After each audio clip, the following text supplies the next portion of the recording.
Andri, we're 4 days of racing in now. Things have been going, look like very smoothly with Nino. Haven't been any major issues. From your perspective, how are you enjoying the Cape Epic thus far? Has it been more difficult or maybe easier than anticipated? Yeah, for sure. I have done some previous epics, and I know that it's going to be really hard. And it doesn't matter in which position you are, because if you're in 10th place, it's the same It's tough, yeah. feeling in the finish that you have when you are like finishing in the top ranks, like physically, but mentally it makes a huge difference to be in front of the race, because yeah, the hard work is then also paying off what we are putting in, so we get something back, and for sure then it's also more fun to be at the sharp end of the racing. For sure. So you're in the leader's jersey with quite a comfortable margin as it stands. Obviously, still a lot of racing to go. We haven't seen a stage win from you guys yet. Is that high on the priority list, or is it more about managing the energy at this point? Yeah, for sure, if we get the chance to win a stage, we will take it, but we actually now in the position as the leaders where we can work together with other teams that are like not so good in the GC, so we can give them also something back if they work for us, because the overall is more important. But yeah, actually every day it's a new chance, and we are right there, so I think it's a matter of time when we can play our cards. It's been very exciting racing to watch. A little bit of spice today with Lucas Baum not being so impressed with the tactics of Matt Beers and Chris Blevins. What's your take on how they're racing at the end? Do you think it's just racing and that's they're going to play their tactic, or do you think they maybe should have made for a fairer sprint? No, I mean it's a race, and if you have a plan how to approach the finish, then go and do this. Because if you make a strategy before the race, then sometimes things change and everything. So you have to be like really quick in adapting to situations. And yeah, for us it was the same yesterday, where Matt also went to the front, and I tried to bridge the gap, but this tactic didn't work for us, but today it worked again for them, so I think they get quite comfortable with this tactic, so everybody should know how they do it, and yeah, let's see. For sure. Some time to maybe shake things up a bit. You look like you have a comment to share with us, Frischi. Well, I mean, as long as my boys are not involved in this dirty talk, then I'm fine. They should better beat the shit out of each other. That's what we want to see. Indeed. And a bit of spice. It's racing, and we should not overestimate a comment of an athlete that is exhausted at the finish and comes up with maybe uses the wrong words like Lucas did today. He didn't mean it that way, I think, and we've seen this with Avancini and Nino a couple of years back, and I think that's part of the game. Indeed, there's a lot of emotions out there, and I don't think anyone should rightfully hold anything against Lucas. Yeah, he was just expressing some thoughts, and it's good to see that we care about the win that much. We're going into the time trial, of course, tomorrow.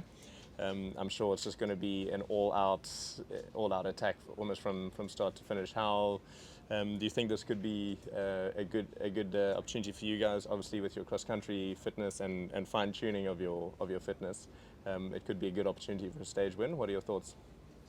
Yeah, for sure we will try our best to at least not lose too much time, but also like because it's 47 k, so it's not that short. Mm.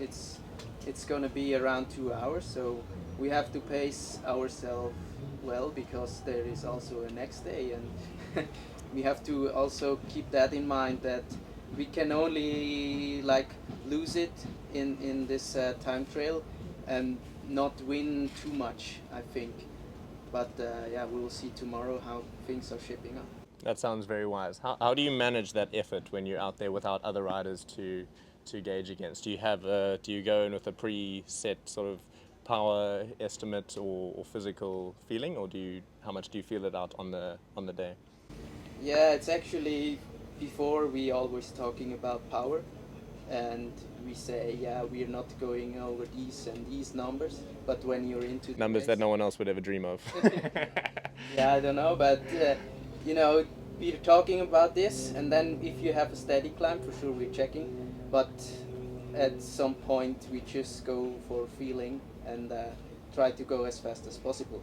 And if that means to go over these numbers that we are previously like discussed, it we should not go over, then for sure we go and do it. Yeah, I think you need to always be ready to change and adapt to a degree. And racing alongside Nino, what is maybe one key lesson or takeaway that's been for you this year? Yeah, with Nino, it's for me it's an honor to race with him. I was really looking forward to do this race because I always knew that I'm quite good in this long distance racing, and for sure it's also good to know that if there is some problems, then Nino is always there to help me out, and also he is like the rider that always has the sense for the race, and he knows exactly where to place, and if he rides in the downhills like easy speed, everyone else is struggling, and for me it's kind of a good wheel to follow him, and yeah, that makes a big difference because he has always the overview, and you know, you don't have to go always fast in the downhills, you also have to check where the trail goes and maybe like take the outside to take more speed in the next climb or something. And these are the small things that are adding up during a race like the Cape Epic. That's a good learning opportunity, I'm sure. Is there anything you think you've managed to teach him in these 4 days so far? I don't think you can teach a lot of things on the mountain bike to a 10-time world champion, but there is some small things for sure. Always a new perspective is fresh. And No, I don't know, not yet. all right, the time will come. The time will come. Last question, Frischi, if you have any advice for Andri and Nino in going into these next few days. I think obviously Nino probably has the race already planned out to a T in his head, but any advice for the team from your wisdom and years of racing, what would that be? Well, Andri already mentioned you don't have to teach or learn or give advice to Nino Schurter. He always has a plan. He always keeps the overview of things, and usually he's making the best out of each situation. And the only advice I can give is probably to my son to just keep calm, and you know, it's great what they have achieved so far, but it's still a long ways to Val de Vie. We're only halfway through, and obviously from now on it's hanging on to that jersey, because that's all it counts. Me as a team director, I don't care too much about stage wins as long as they are in yellow. You know, I mean, at the end there is the Cape Epic champions are the ones that win the overall. So yeah, keeping calm, and there's a good advantage that these guys are having now. But yeah, we have to be humbled about this race, because from 1 second to the other, it can change the situation immediately. We've been there, we've learned that, and yeah, they just have to stay focused and hopefully continue the way they did the first 4 stages. Well, that sounds like wise words if I've ever heard them. So thank you very much for your time, guys, and good luck for the rest of the racing. It's been a masterclass to watch thus far, and we wish you all the best. And you as well, Frischi, that you can teach those grandmasters a thing or two.